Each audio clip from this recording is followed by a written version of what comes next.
Ready. নমস্কার, আমি ইসমা সাহা, ইংলিশ ডিপার্টমেন্টের থার্ড সেমিস্টার। আজকে আমি আমার কিছু কথা রাখতে চলেছি এখানে। উপস্থিত সবাইকে আমার ভালোবাসা ও অভিনন্দন।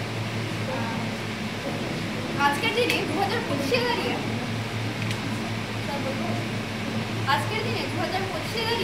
আমরা সবাই একে অপরের সাথে সংযুক্ত সোশ্যাল মিডিয়ার, কিন্তু আমরা সবাই সংযুক্ত হয়ে একে অপরের সাথে আবার বিভক্ত। আজকে আমরা রাস্তায় কোনো মানুষকে বিপদে পড়তে দেখলে আমরা সবাই সেটাকে ভিডিও করি বা শেয়ার করে থাকি, কিন্তু আমরা কেউ তাকে হেল্প করার কথা একবারও ভেবে থাকি না। আচ্ছা আমি যে বিষয়ে বলবো সেই বিষয়ে শুরু করি। আচ্ছা, বৈচিত্র্য মানে কি? বৈচিত্র্য মানে ভাষা, ভাব, রুচি এসবের বিভিন্নতাকে আমরা বৈচিত্র্যভাবে বুঝি। আবার ঐক্য বলতে সবাই বলে থাকে যে একসাথে থাকাই নাকি ঐক্য, কিন্তু একসাথে থাকাই কি শুধু ঐক্য? আমাদের মধ্যে যদি মতের মিল না থাকে সেটা কি ঐক্য? ঐক্যবদ্ধ থাকা মানে একসাথে থাকার সাথে সাথে একে অপরের ভাবটাকে বোঝা এবং সেটাকে সম্মান করা।